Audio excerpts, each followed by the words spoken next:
Welcome in, listener. You're listening to a segment from the Slumpbuster podcast with Ju-Ju Dre. Find the full episode on Spotify, iTunes, the Google Play Store, or our YouTube channel. Enjoy. Now let's move on to the field, starting off with the Thursday night games. Kind of an inconsequential game, I would say. You had the Vikings. They went ahead and won their fourth straight, beating the Redskins 19-9. Kirk Cousins, I'm not going to be the first to apologize here. I'm not doing it. Okay, you have beat the Giants, the Redskins, the Eagles with their abysmal secondary, so I'm not buying in just yet. I'm not going to throw everything I said about you a couple weeks ago. I will say, if you're his wide receivers, continue to call him out, because if it produces these kind of results, clearly it's working. But they ended up winning the game. The Vikings are legitimately going to be one of those teams down the stretch run you don't want to play. They're going to be tough. They're going to be one of those championship contenders if Kirk Cousins can continue to play at this level. So far, his past track record really hasn't shown that he can, but hey, it was a big game for him too. Like, facing his old team. I don't remember if this is the first time he's played the Redskins since he signed with the Vikings, but I definitely do think he came into it wanting to play with a little bit of chip on his shoulder and win that game at the very minimum. Yeah, but also it's not too hard to beat the Redskins, right? So he might have a chip on his shoulder, but they're also not the toughest team right now. That being said, no, shout outs to Kirk Cousins. You're right. I don't want to apologize too early, but I'm just letting everybody know that if they want their team to do better, just have Ju-Ju and Dre talk crap about them, and they will miraculously get better the next day. I'd like to think it's because these players are listening to us, and they're just like, man, you know what? I got to prove these guys wrong. Chip on my shoulder. Through. That's exactly what it is. They don't listen to anybody else. They listen to us. And exactly. If we call them out, they're gonna do what they have to do to get better. I mean, come on. Do you really need to listen to Stephen A. Smith say the same thing for the 1,000th time? Yeah, no. And he just yells louder to make his point. That's all he does. He just yells. He just yells like, what? But, this podcast, we don't mind if you're on the weed. We endorse Nate Diaz, so we're fine with it. CBD, it's a new society. Stephen A., let it go. Anyway, on the Redskins side of things, I guess I will say, so I've seen this meme floating around there, and it's not a good look. They were more competitive with Case Keenum in there. And when Dwayne Haskins went in there, I've seen some slow transition memes of his face turning into Jamarcus Russell. I'm definitely a little bit disappointed right now with what I've seen from Haskins. Even facing a tough Vikings defense, he's looked bad. Yeah. And I think that the Redskins might be in a situation where maybe they actually legitimately are thinking quarterback in the first round, because if he's 2 to 3 years away, then you're telling me that they're going to be at the top of the draft for the next 2 to 3 years with a bunch of good quarterbacks coming out, and Dan Snyder isn't going to be at least tempted to take one of them. Yeah, and I mean, it sucks, right? Like, you wasted another good draft pick on a quarterback that's not going to pan out. How good do you think, like, the Giants are looking right now for saying, hey, we're not going to listen to everybody else, and Dwayne Haskins is bad, and we're going with our boy Daniel Jones, right? Well, hey, Daniel Jones hasn't looked like Danny Dimes in a couple of weeks, to be honest. So it's not the worst in the world. We still have to see how it plays out. But just based off what I've seen from both quarterbacks in their early goings of their career, you could definitely tell that Daniel Jones looks so much better than Dwayne Haskins. Mm-hmm. I guess if you look at the skill position players, though, for Daniel Jones, he definitely has more talent around him. Golden Tate, Evan Ingram, Saquon Barkley is way better than a combination of Adrian Peterson. Terry McLaurin, even though he's a fantasy all-star, is still kind of a out-of-nowhere wide receiver. And then Vernon Davis. You basically, like, you compare those two skill groups of players, they're not at the same level. So Dwayne Haskins, if you put some talent around him, who knows, maybe it can get better. But I'm just wondering if you can put enough talent on him in a legitimate time frame to save his career, because we've seen this, like, with young quarterbacks. If they don't come out and prove themselves right away, they get quickly forgotten about. Look at Josh Rosen, literally last year. I've said my piece. He's in the Miami abyss, right? Exactly. Like, I feel so bad for Josh Rosen. Like, his career, just like you go from one bad franchise to another. Yeah. Anyway, going into the Sunday action, first game off, it's going to be a bloodbath. We have the Seahawks. They're going on the road to face the Falcons. 6.5-point line in Seattle's favor. The Falcons, they just can't stop anyone. Like, I could run for legitimately 4 yards a carry on them. This defense is pretty damn bad.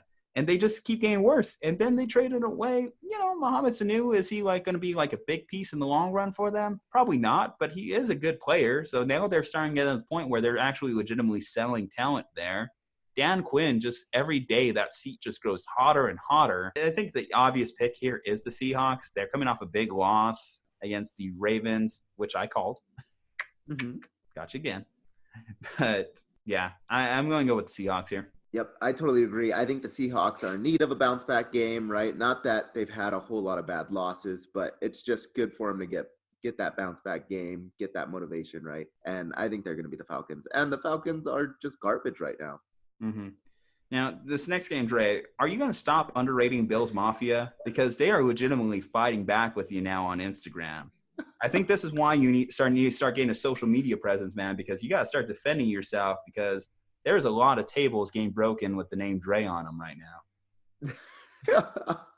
So I do have them in my top 10, just by the way, right? Mm-hmm. But if you look at who the Bills have played and who they've beaten, I mean, they've beaten what? I think it's the Bengals, the Jets, the Giants, and I want to say they beat one other really bad team or something like that. Almost beat the Patriots with their starting quarterback going down. It was, arguable about almost beating the Patriots. 5-1 right now. So I'm not going to say that the Bills are bad. I don't think that they are. But at the same time, they haven't really played anybody, right? So, yeah. So they played the Dolphins, who they beat. They beat the Titans. They lost to the Patriots. They played the Bengals, the Giants, and the Jets. And the Giants, I think, still had Eli at that point. Okay, I mean, that's fair, but you can only beat the people in front of you, and that's what they've done to this point. They won on coming off a bye. Mm-hmm. You got to start giving some respect to my friends at Bills Mafia. Clearly, they love some Ju-Ju. Yeah, see, you just like to feed into the crap, and so that's why they like you, is because you like to blow them up full of steam. They're breaking the table for me this weekend, man. I already got it. West Coast Bills. I see you on Insta. Thanks for the shout out, my friend. So I will say, no, I do think that the Bills are going to win this week. I do think that the Bills are good. They're much more improved than I thought they would be. Do I think that they're, some fantastic, they're going to make the Super Bowl? No, only bad teams, right? And everybody gives the Cowboys crap for that, right? And we even give the Patriots crap for that. So you can't give the Patriots and the Cowboys crap for only beating bad teams, that the Bills are the same way. The Bills have only beat bad teams. Well, here's the difference. The Cowboys lost to a bad team in the Jets. So that is true. Okay, so that I will say, yes, that is true. Okay, and yet you still have them over the Bills. Throwing that out. Anyway, Eagles. So on the flip side of things, they're welcoming into town the Eagles. The Eagles got blown out on Sunday Night Football, much to our disappointment as perennial Cowboys haters. But either way, with that said, Cowboys dominated. We projected that they were going to get that win, but I didn't expect for the Eagles to look that bad. So I'm going with the Bills as well. This line right now is sitting at 1.5 points. I could see this. You know what? I'll agree with it. I say that I'll go with the under on that one. I think that the Bills are just going to win this in a 1-point game. Really? Yeah. I feel like that's just so difficult to do, right? So I'm going to take the over, but slightly. I don't think it's going to be like the Bills by, a touchdown or anything like that. Listen, Vegas just knows what they're doing, man. I'm never going to question Vegas. No. Anyway, let's see. So the next game, so Chargers are going on to face the Chicago Bears. And I just got to say, I think the Chargers are bad. They're bad. I think at some point we just got to get over this idea of them as an elite team because they haven't shown anything to this point. And they could have won last week's game. Obviously, Melvin Gordon fumbled the ball away. They're going into Chicago here, West Coast team traveling to the East. I don't like that one bit. Another road game for them. Granted, the Chargers play 16 road games a year because that stadium out there in LA is a joke. I'm going to go with the Bears. I mean, I'm going with the home favorite here. Bears have a 3.5-point line. Where do you see this one going? Yeah, I 100% agree. The Chargers have just disappointed me. I will never pick them again. Sorry, Arias. I tried for 2 or 3 weeks straight. Team's garbage. I mean, when your team loses to my team, right, and I pick your team over the Steelers and they still lost to our third string quarterback, like, you're just a bad team. So I'm going with the Bears. I'm going to say Bears. It's a 3.5 point. 3.5 point. I think I think it's going to go over. I'll go the under on that one. I mean, the Chargers are losing, but they're not losing necessarily bad, so like, yeah. I think it's going to be a close game. All right, so the Lions here, they're in a bit of a weird stretch right now. So they're going on to potentially they had 3 straight losses right now, and they should have won one of those. We all know that with the way the Packers game went for them. But nonetheless, they still lost those games. They're welcoming to town the Giants. Like I said, Danny Dimes hasn't looked like Danny Dimes in a couple weeks now, so I think he has to earn that nickname back before we can start placing that on him again. The Lions are a 6.5 point favorite. The Lions are a good team. I think that this is a win that they're going to easily take down. I'm going the Lions. Man, wow, we agree. Yeah, I'm going with the Lions. I think the Lions are just the better team than the Giants. The Giants, maybe in the next year or two, will be better, but I'm going with the Lions, and they need a bounce back win. I think they're going to be desperate for it and playing hard. Yeah. This next matchup here, the Tampa Bay Buccaneers are going into Tennessee. 2.5 point line in Tennessee's favor. This game could have been a little bit interesting if Mariota was still starting, but they have officially moved on to Ryan Tannehill, and the offenses look much better for it. Where they won last week's game against the Chargers. Tennessee's looking a little bit better. Tannehill had some good production at the end of the Denver Broncos game a couple of weeks ago, as opposed to Mariota. Whether he's going to be able to stay healthy to keep this job is going to be one of the big question marks for Tannehill moving forward. But this game has lost a little bit of steam. The Bucs are coming off a bye week right now. They're coming back from their London game where I don't know if Winston went colorblind for a second there, but 5 interceptions, 1 fumble. As long as he could keep it in the Buccaneers' hands, I think that they're going to win this game. Go ahead and give me the Bucs. Yeah, I probably still have not predicted a Titans game correctly this whole year. Oh, yeah. But I'm going to take the opposite of you. I'm going to go with the Titans just because they're at home, and I'm sure they're going to disappoint me and lose. But I mean, literally, like last week too, so you had 2 straight weeks of picking them to win. Then I finally picked them to win. And they finally win. And I even knew it, like, as soon as the Chargers and Titans were playing, right? Like, there was a Facebook post and you could see it, right? One of our friends.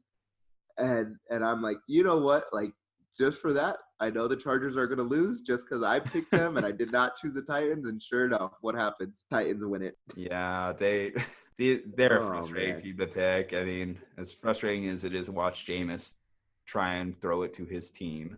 But nonetheless, I'm going with the Bucs. You're going with Titans. Okay. Next matchup on the deck here, we got the Broncos. They're going on the road to face the Colts.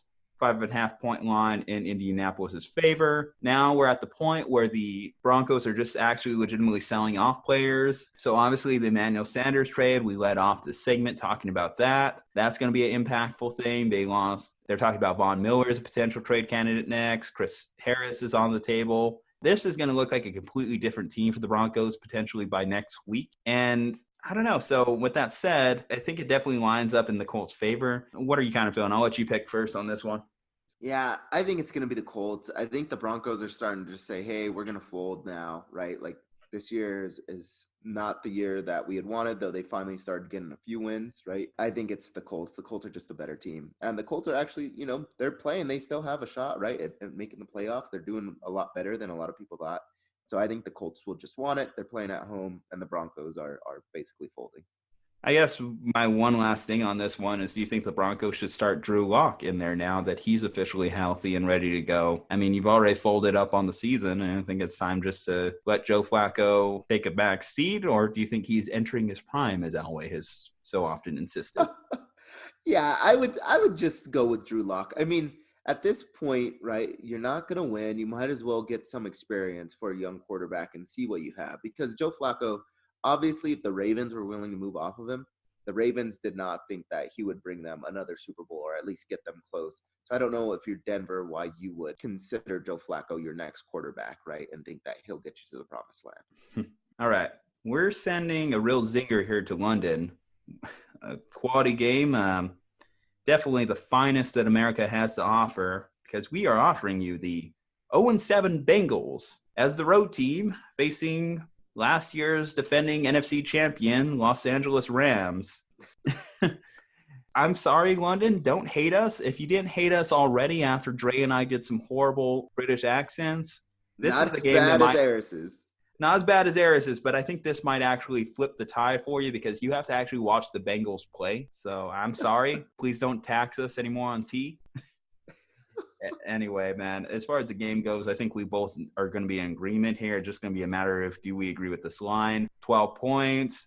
Luckily, this game's not starting at like 6 a.m. like the last London game, so we can actually legitimately act like we watched this game, even though we're probably switching the channel. Mm-hmm. Rams, I'm going to go the over on this one. The Rams definitely need a win. They need to continue this because if they're going to have any chance at catching up with the top two teams in the division there, they just got to really buckle down these next few weeks. Yeah, and the Bengals are just so bad. I'm going with the Rams. The Rams are just the more talented team. They're better coached. I just don't see any way that the Rams lose. Though you said it's 12 points? Yeah. I think that's kind of a lot. I'll take the under. AJ Green get traded? Does he get traded? Bengals are still insisting no. Yeah. I think he does, though. Yeah, I think it's just a matter of time. Yeah. All right. I didn't think I'd be saying this at this point in the season, but the Cardinals, 3 straight wins they've managed to put together. Now, keep in mind, 3 straight wins have come respectively against the Cincinnati Bengals, the New York Giants, some other bad teams. It's not like they're really beating an impressive list, but when you combine that with their tie, this team 3-1 at week 7, I don't think a lot of people here would have thought that would have been their record going into it. So they're not the worst team in the world. Though they are going to be facing this Teddy Bridgewater-led Saints team. It's probably one of Teddy Bridgewater's last official starts for the year. There's even talk that Drew Brees was trying to suit up for this game. So it's only a matter of time before this Saints team is full arsenal right now. Now, the line right now is sitting about 10.5 points in the Saints' favor. Superdome is definitely a huge advantage there.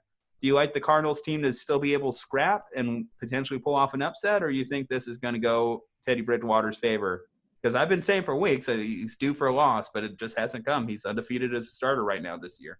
I know, and I think that he is due for a loss, but I just don't see any way that the Saints lose this game. The Cardinals are, starting to become fun to watch, right? And they are sort of a team to keep your eye on for the future, but I still see the Saints winning this one. Yeah. That's kind of a big line, though. I think I'll take the under on that. I'll actually go with the over on that one and taking the Saints, and I'll only say this because – as fun as the Cardinals have been to watch, they have taken advantage of some poor teams. And the last time we saw this Cardinals team face a good team, they got blown out by the Seahawks. I like the Saints to continue their dominance. I think that I wouldn't be surprised if you told me there was an upset in a way. There's a part of me that wants to go for an upset pick here, but I'm not that bold on this one. I'm going with the Saints here. I'm going with the over on it. Next game we have on the docket here. So Jets, Jaguars, 6.5 point line for the Jags. Is Sam Darnold going to be seeing ghosts this week, or do we need to get him an exorcist? I think, that poor guy, he got lit up by the Patriots. I'm going to take the Jets, though, actually. I'm going to take the upset, and yeah, I think the Jets cover, obviously. We've been pretty similar most of the day. I'm going to go with the Jags on this one. I actually really love Sam Darnold as a fantasy streaming quarterback down the end of the season here. He has some really easy games, including Miami twice coming up. Mm-hmm. So that's just something from a fantasy football perspective, keep in mind. But the Jets have been a little bit embarrassing right now. I thought that they would have showed something against New England, coming off that big win against Dallas. I don't know. I'm a little bit disappointed to see Adam Gase's play calling. I'm starting to hear some dysfunction in the locker room right now. Colin Cowherd actually ripped them pretty well this week, which is amazing because he's speaking about his golden child, Sam Darnold, here. Mm-hmm. But thick and trunky. Thick and trunky. There's anything Colin Cowherd loves, it's a thick trunk. Yep. Loves the thick and trunky boys. Oh, thick. You got really thick. 3 C's. 3 C's, 2 K's. Thick. Anyway, yeah, I'm going with the Jags on this one.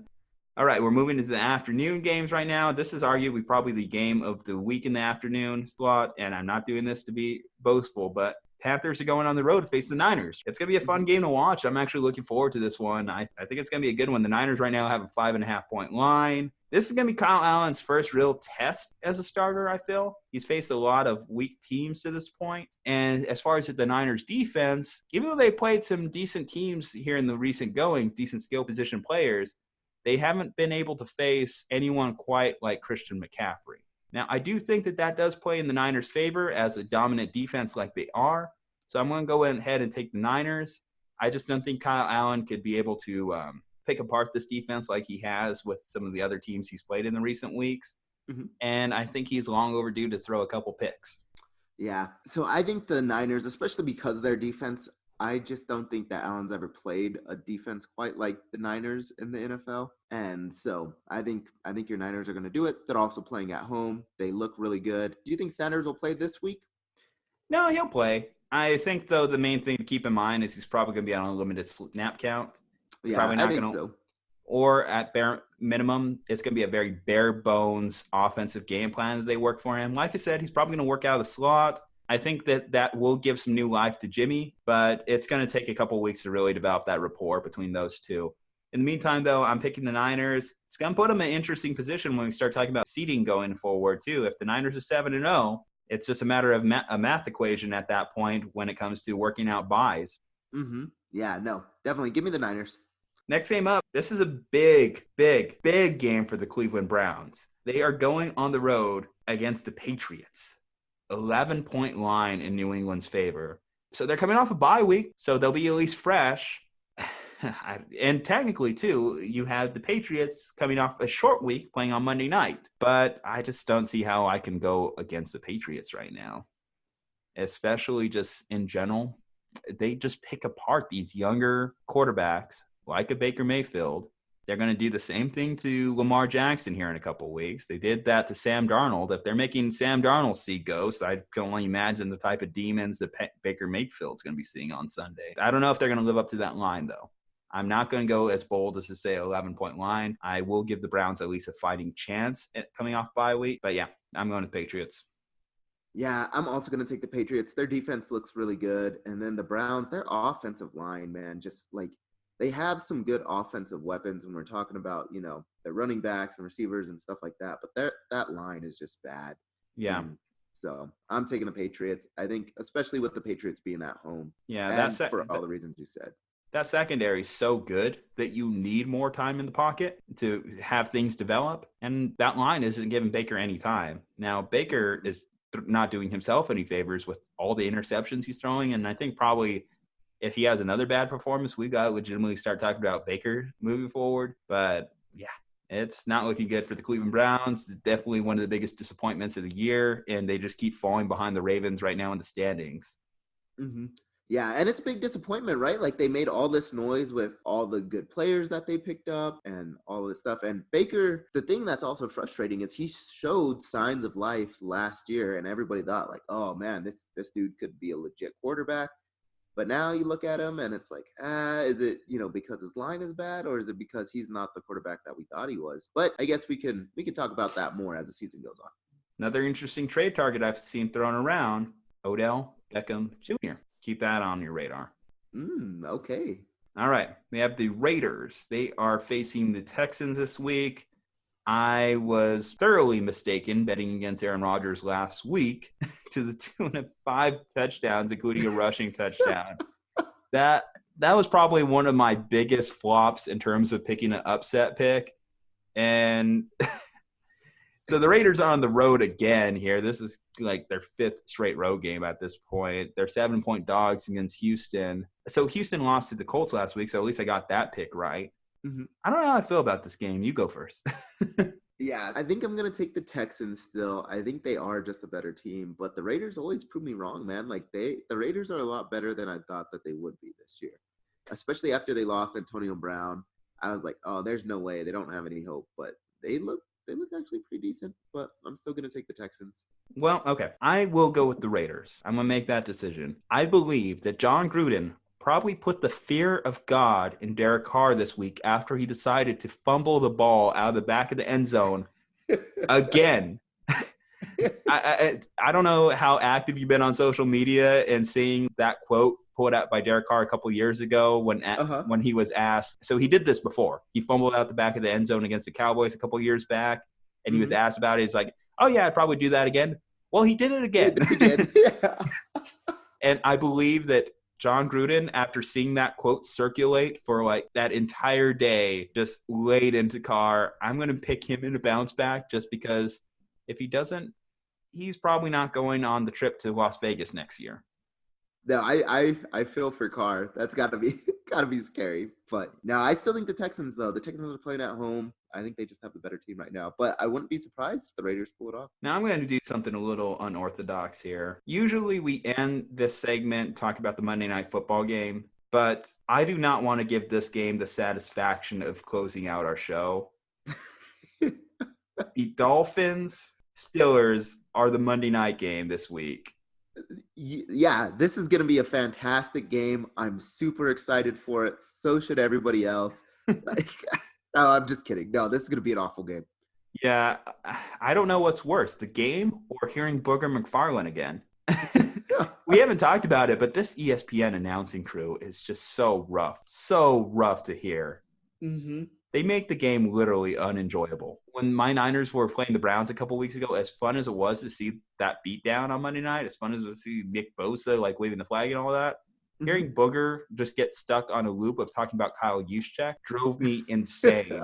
I think my Niners played one more game on Monday night, but if they never played a Monday night game with this crew for the entire existence of my life, I would be okay with it. They're so bad. Yeah, they're a pretty bad crew. But yeah, I think good for you. You're going to get another win here because I'm going with your Steelers here. I don't know about that, though. The Steelers always find a way to lose to some bad teams. On a 13.5-point line? Are you going to bet against your team? That could be fun. No, absolutely not. I'm going to go with the Steelers, right? I've got to have faith in them. But trust me, they find some way to lose to every bad team imaginable. All right. Yeah. Like I said, not giving you, ESPN, the satisfaction of making me close on that. Anyway, Sunday night game, actually more interesting. Would have been a hell of a lot more interesting if Patrick Mahomes wasn't officially rolled out today. But Packers on the road facing the Chiefs, Arrowhead, big game Sunday night. It's going to be fun. I mean, I got to tell you, talk about bad announcing. I'm going to be disappointed not hearing Chris Collinsworth mention that Patrick Mahomes' dad played baseball for the 50th time in like a week. But I do think that this game is still going to be a fun watch regardless because Andy Reid is a great play caller. He's a good coach. He has probably dialed up some good stuff for Matt Moore this week. It's not going to be the complete wash that a lot of people think it will be with a backup quarterback in there. Mm-hmm. I like it. Do I like the Packers to go on the road and beat the Chiefs without Patrick Mahomes? 4-point favorites? I'm going with the Chiefs on Sunday night. Okay, I'm going to go with the Packers. Mostly just because, Mahomes is out. And Aaron Rodgers, man, I mean, after the performance he had last week, like, he's still the same Aaron Rodgers. I was starting to question it. He had seriously underperformed for my fantasy team, except for last week he went off, and it's probably because I was talking crap about him. So, no, I like the Packers. Like, Aaron Rodgers still has it if he needs to pull something out. And there's no Pat Mahomes. And Matt Moore is not a bad backup, but he's not Patrick Mahomes. Yeah, I mean, that's evident, but I just think that Andy Reid is such a good play caller that he'll figure it out.